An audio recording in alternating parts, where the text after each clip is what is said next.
Okay, so now that we have looked at what a function is, we want to look specifically at a linear function. Okay, so a linear function, not only is it a function, meaning I've got one input for every one output, but it specifically has what we call a constant rate of change. Okay, so a rate of change in general is going to be the slope of the graph. So we may have heard that word before. Now we know that in general, as we look at slope, the greater, so the increase in our slope means that we will have a steeper looking slope.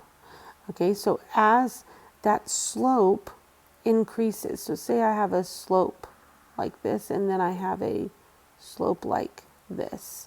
Okay, I notice that now my steepness is increasing because I have a greater rise versus run. So that's another thing that we know about a linear function. Is the greater the rate of change, the steeper the slope. I could reverse that and say the smaller the rate of change, then the less steep the slope. Okay? Now that we know that the slope is one of the biggest factors in a linear function, we want to kind of look at, well, how do we find the slope? So the way that we're going to find this slope or this rate of change, the reason we like to call it the rate of change, rate implies that one thing is occurring over a specific amount of something else. Okay, so remember we had that idea of independent and dependent. So remember the dependent variable, our y variable, and our independent is our x variable. Okay, so we want to look at the change in the y's over the change in the x's.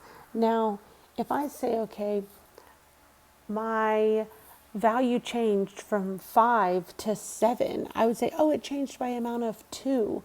Well, how did I get that change? I was subtracting. Okay, so it's the same way we're going to get this change here. So change is really talking about the difference or our subtraction between the y's divided by the difference or the subtraction of our x values. All right. So I can find that a couple different ways. I can look at a graph to do that. Okay, and then I can also look at an equation. I can also look at just ordered pairs, a point plugging into a formula. Okay, all the different ways that we could represent a function, I can look at finding this rate of change. And so let's look at our first example here. So we see in this scenario, we've got a graph, but we also have some values, some ordered pairs connected to that graph. So I'm going to show you both ways, either reading directly from the graph or being able to identify it from these ordered pairs. Okay, so they want to know what is the rate of change for this function. So the first thing I'm going to do is I'm going to see, well, how is it changing the dependent, the y's, over the x's? You might have also heard this called rise over run. Okay, so as I'm looking, remember we read a graph always from left to right. So I'm going to read graphs left to the right. So as I look at this graph, I want to look at this leftmost point and I want to go to the rightmost point. So the first thing I'm going to do is I'm going to rise. Well, rising doesn't have to mean going up. I could also go down. So I'm actually going to go down and then I'm going to run to get to the next point here. So I went down a certain amount and to the right. Okay, so I went down and to the right. So the question is, well, how much? What is the actual values related to that rate? Well, one thing I notice is that since I was going down, I can look at this and say, oh my gosh, that is a negative relationship. That is a negative slope. So we went down, let's see how much we went down here. So I went down from 80 to 50. So I went down 30 and I went over, let's see, from 2 to 5 here, I went over 3.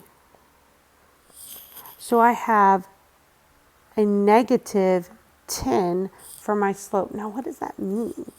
So what that means is that, so if I were to sell these pineapples for $5, I would be selling 50 pineapples a day, approximately.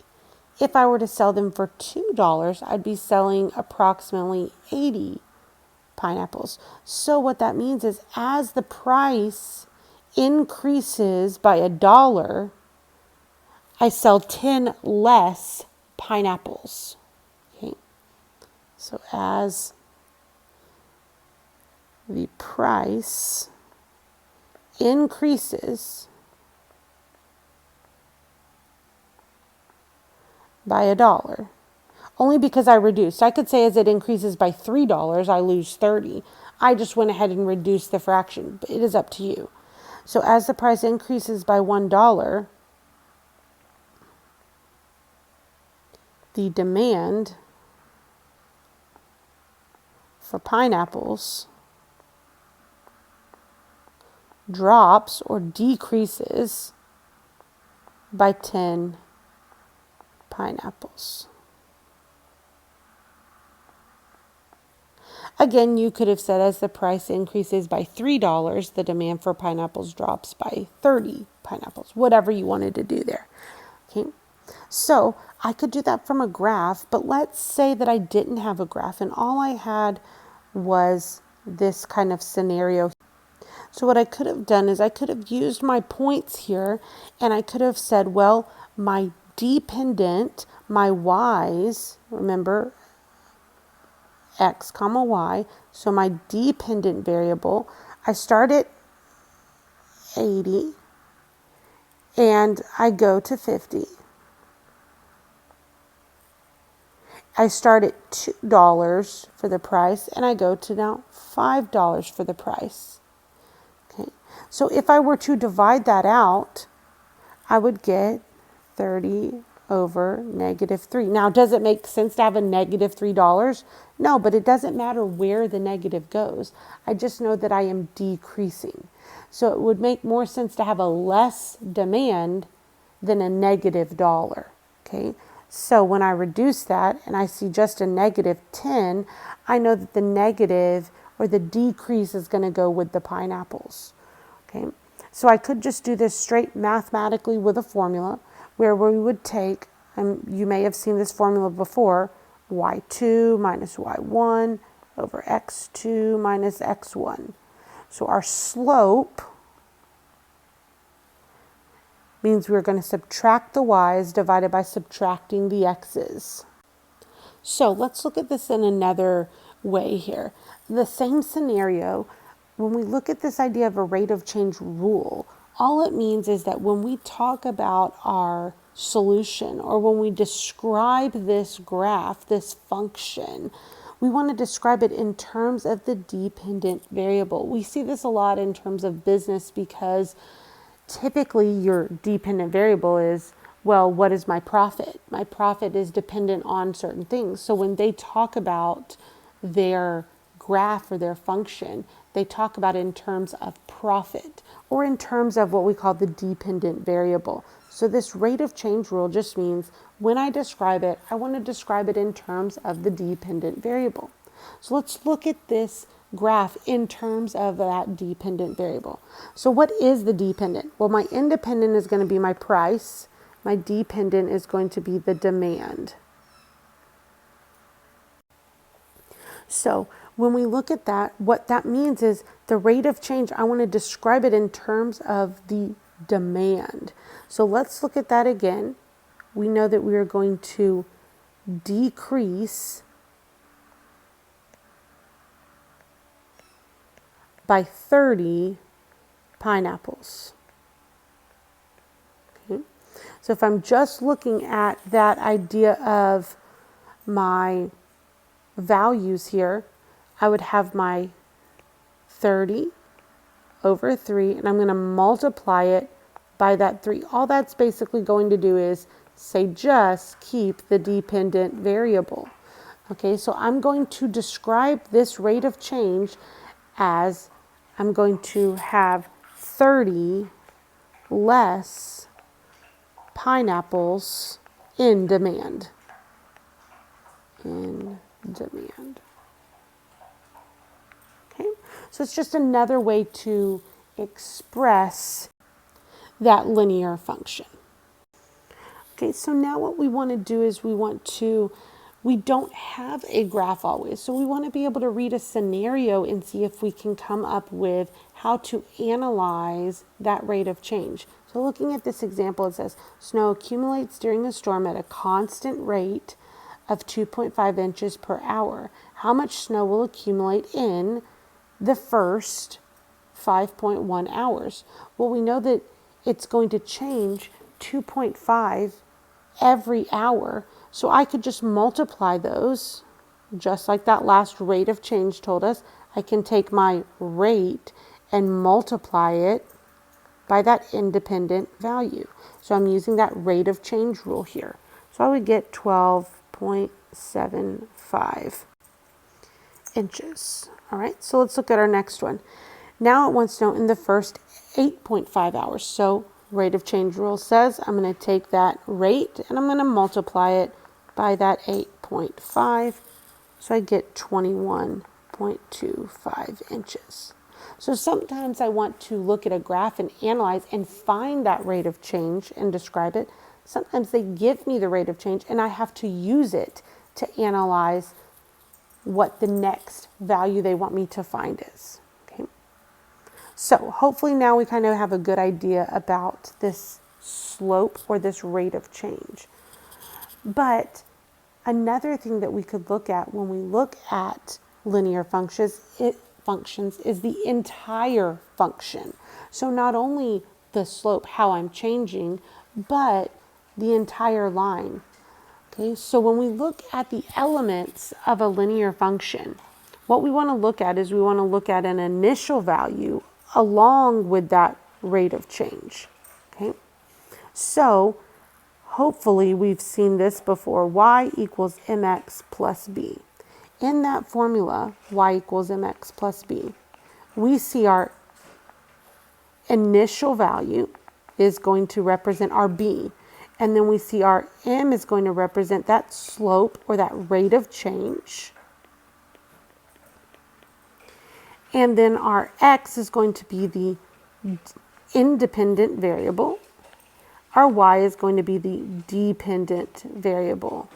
So all they've done is they've broken down the words into symbols here, variables. So let's look at an example and see if we can come up with an equation or a model for this scenario, and then see if we can kind of use that model to make some predictions or solve with it.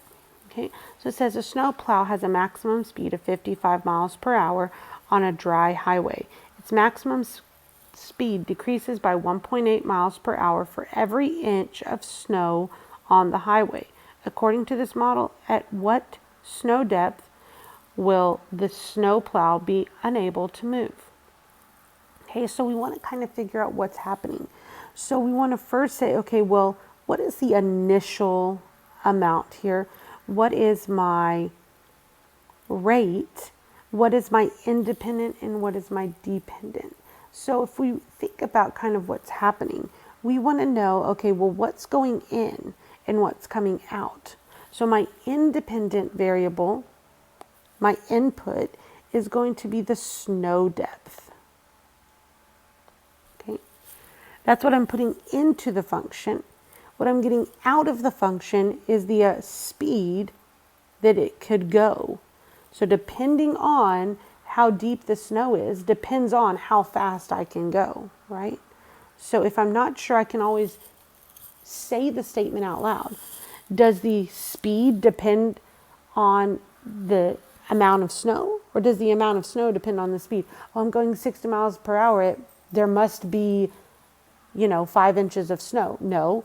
What would make more sense is because there's 5 inches of snow, I can now go 60 miles per hour. Okay, Okay, so think about it logically if you need to kind of say it out loud to see what makes sense. All right, so now that we know the independent and the dependent variables, I want to figure out, okay, well, remember my initial value is not related at all to the independent variable. Okay. However, my slope, my rate of change is. So if I think about that, I can find that I'm going to have a speed is decreasing by 1.8 miles per hour for every inch of snow on the highway. So that 1.8 miles is related to the amount of snow. So that's going to represent our rate of change because it depends on the independent variable there. Okay, since it is decreasing, I'm going to have it be a negative 1.8. All right. So then all that's left is the initial amount. So let's see if we can find where the initial amount. So it says it has a maximum speed of 55 miles per hour. So that's going to be the initial amount, 55. Okay, so let's see if we can now write our equation. So it tells us what letters that it wants us to use here. It says to use S for the speed and use D for the snow depth. So we're going to say S is equal to, because it's dependent. All right, then I want my MX. So I'm going to have my negative 1.8. My X is going to be represented with D for my independent. Okay. Plus that 55. Okay. So now that we've got our equation here, and all I did was I took the y equals mx plus b here, and I replaced the y, the m, the x, and the b with the letters and numbers that it gave me in my scenario. Okay. So now it says, at what snow depth will the snowplow be unable to move? Well, let's think about this. If I am unable to move, that means that my speed is 0. So I can use that into that equation. So I'm going to substitute the 0 in for my s, or my speed. I'm going to say 0 is equal to negative 1.8 D plus 55. Now it wants to know, what is the snow depth? What does D equal? So I'm going to need to use a little bit of algebra to solve this. Okay, so there's not a whole lot of algebra being used here. At most, I'm going to have to do some opposite operations. So if we kind of remember a little bit how to solve an equation here, I'm going to subtract that 55, move it to the other side, and then I'm going to divide by that negative 1.8. So when I do that, I would find that the snow depth is going to equal 30.6 inches. Okay. All right, so now that we've looked at a scenario where we've come up with the equation, we've come up with how to maneuver with it, use it to create another value. We've looked at a given graph, being able to analyze that and find values. Let's say that they have an equation. Remember, there were different ways to represent functions, and one way was with an equation. So let's see if we can analyze an equation now, right? So they give us this equation, y equals 4x minus 4. Okay, so the first thing that I want to do is I want to identify the slope. So remember, our equation is y equals mx plus b. M is going to be my slope, that rate of change, and b is my initial. Another word for initial is a y-intercept. Okay, so we're adding a little bit more vocabulary here. All right, so the slope in this scenario is going to be that 4. So my slope here is 4. And my y-intercept is going to be -4. So now we have to remember how to graph a line. So the way that we're going to graph a line, we're going to start the beginning of the line, the B, we're going to start on our y-axis at whatever that number is. So my y-intercept on my y-axis, I'm going to start at -4. I'm going to put a dot there. Okay. Then remember my slope, it's my rise over my run. So if I look at that 4, 4 is really the same as saying 4 divided by 1. So I'm going to rise 4 and I'm going to run 1. I'm always going to run to the right. Always run to the right. Okay, my rise, if it's positive, it will go up. If it's negative, it's going to go down. So since this is a positive 4, I'm going to rise. I'm going to go up 4. 1, 2, 3, 4 over 1. I'm going to run once to the right. So there would be another point. I can repeat that same pattern. 1, 2, 3, 4, right 1. 1, 2, 3, 4, right 1. Right? And then I could reverse it. I could go 1, 2, 3, 4, left 1, right? So I can kind of see the pattern that's creating that line. All right. Now, for some of us, it's been a while since we've graphed a line. So let me just give us one more example here. Let's say that we had, I'll just write it on the same graph. We had y equals 2/3 x plus 1. All right. So let's say that this was our function. So the first thing that I would want to do is I would want to identify, I'm going to say that my slope is 2/3 and my y-intercept is 1. So this means I'm going to rise 2 and run 3. I'm going to start at my y-axis. I'm going to start at 1. So I'm going to start on my y-axis at 1 and put a dot. That's where I will begin. Then I'm going to rise. I'm going to go up 2, right 3. Up 2, right 3. Up 2, right 3. Okay, I could reverse it. I could go down 2, left 3, right? Just following that same pattern to develop my line. Okay. Now what I notice is that we don't have one with a negative slope. So I kind of want to do one more. It might get a little bit messy on here, but that'll be okay. We'll survive here. All right, so I want to actually try one more example for us here. All right, so let's say that we had the example y equals -3x plus 4. All right, so what I want to do from here is I want to come up with my slope. So I'm going to say that my slope is -3. I'm going to put that over a 1, right? Every number comes with a 1 underneath it so that I can see that I'm going to rise -3 and run 1. My y-intercept is going to be at 4. So on the y-axis, I'm going to go to 4. And then I'm going to go down 3 this time, right 1. Down 3, right 1. Down 3, right 1. Down 3, right 1. Okay. I just wanted to get an example of every kind just because for some of us it's been a very long time since we've graphed a line. Okay.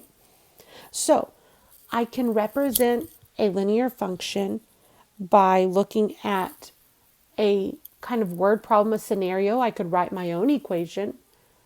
I could look at a graph that they give me. I could make my own graph. Okay, so there's lots of different ways. Okay, now we want to kind of look and think about it logically as far as what happens when we start to change values. Okay, so there's two things. If I think about my equation of a line, remember it was y equals mx plus b. So think about the things that could change here. Okay, the things that could change is going to be my m and my b. Those are the two values that I'm plugging in or that I'm looking at when I create an equation. So what would happen if we move the slope? Okay, so we talked about different types of lines. I've got an example here, but I'm just going to kind of separate them so we can see them a little bit better. All right, so I could come up with a positive sloped line, okay, which means that I would be rising, be going up every time I run. Okay, I could come up with a negative sloped line, which means I would be going down every time I go over to the right. And then I have one more, which we haven't seen yet, but we call it a constant or a zero because it's going to be horizontal. So the easiest way to think of that is a horizontal line is a zero slope. They both have z's. Okay, so those are our three kind of scenarios. And again, I've got a picture over here where they're all three together, but that way we can at least see them a little bit separated.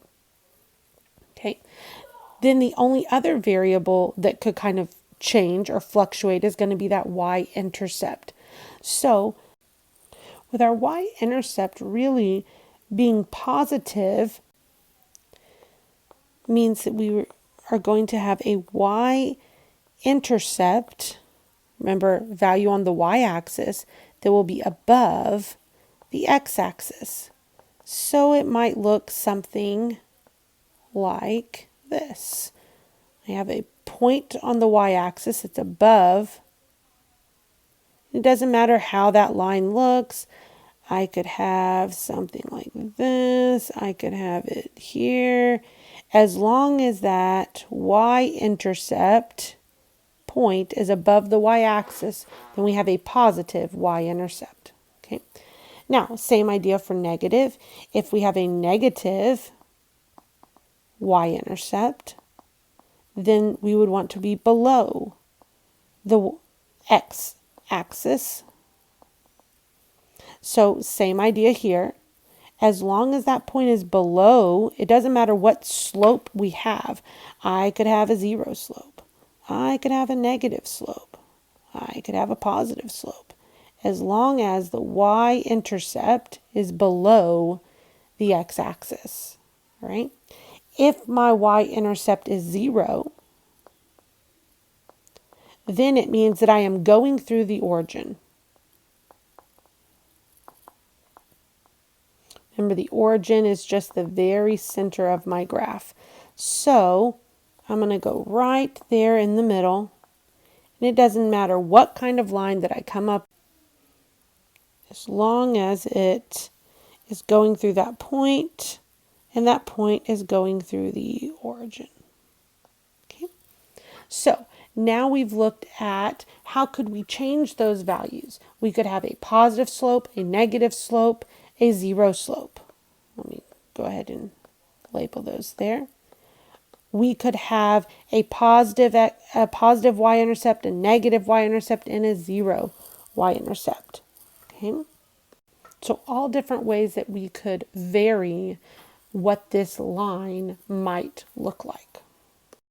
So let's look at these last two examples and just see if we can make sure we really understand what's happening here. So this first example, it gives us a picture here and it says we want to use the function shown to write an equation to represent the rain depth at any time after the storm has began. Then we want to use that equation to find the rain depth 4 hours after the storm began. So let's think about the elements of our equation. Remember, our equation is going to be y equals mx plus b. So we need to know what is the initial amount, or our y-intercept, and then we need to know what is the slope, or our rate of change. Okay. So let's look at our y-intercept. So I notice that I'm crossing the y-axis here at 0. So I'm going to have a 0 here for my y-intercept. My slope, they've kind of shown me here, but I could count it as well.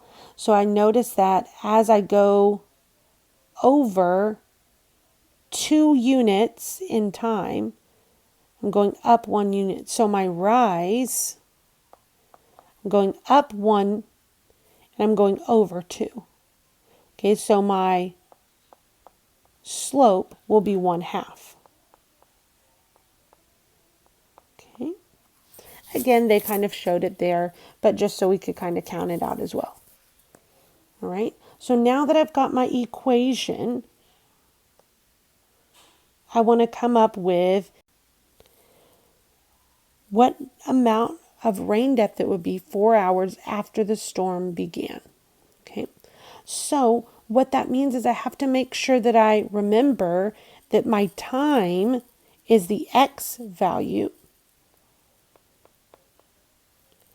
and my depth is the y value.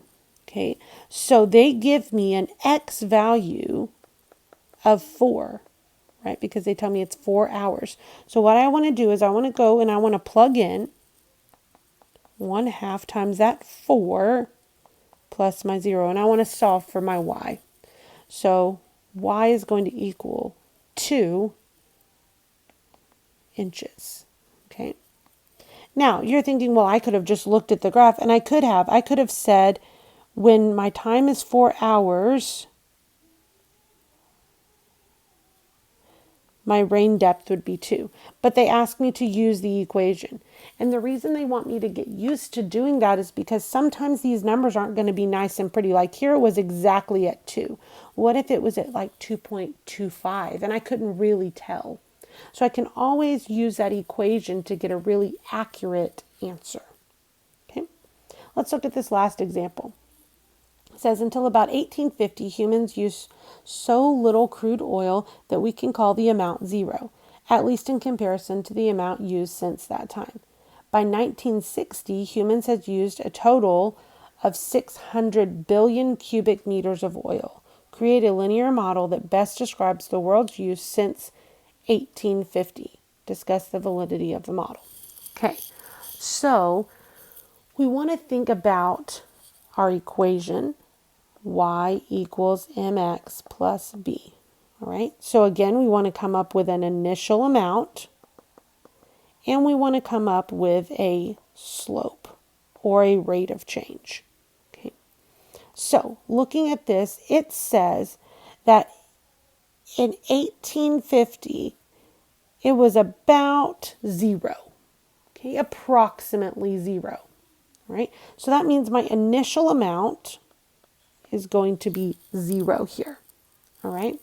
Then it says by 1960, we had 600 billion cubic meters. So let's see. I changed from 1850 to 1960 in time, and I accumulated 600 billion cubic meters. So remember, if my initial is a y-intercept, then that means it's a y value, right? And remember, my y values are my rise and my rise over run, okay? So I know that I start off at 0 and I go to 600 billion, okay? So now let's think about our run. Well, the only other thing that's varying is my time. So my time, it started at 1850 and we went to 1960. So let's see if we can come up with a rate here. So my rate is going to be 600 billion, and I'm going to just abbreviate here. I'm not going to write all the zeros, over 110 years. Okay. So my slope, 600 billion over 110 years. Okay. So this model, and I could write out all of the zeros, or I could give this kind of word that says billion so that they know, okay, well, if I was really going to plug in, I would need all of those zeros. So this equation right here represents my linear model. Model basically means give an equation, okay? When I look at this, I want to think about, well, how valid is this? Well, it's pretty valid in the sense that, I mean, they gave me points, I plugged them in. Now, I also have to think about validity being, well, it was about 0, so it wasn't exactly 0, okay? So maybe the initial could change. And then it probably fluctuated up and down and up and down in that 110 years. So maybe I need to go back and maybe analyze this a little bit more closely, because 110 years is kind of a large amount of time between the two values that I picked. Remember, for it to be a linear function, a linear model, that means that it has to be constant over that time. I don't know if I really believe that over 110 years, taking only one value, that I really was a straight line. So I don't really know about how valid it is. But that's what it means by discuss. What are some elements that could have gone into play to not make it, or to make it, a straight line, a linear model? Remember, the definition in the beginning of linear model means that I have to have a constant rate of change.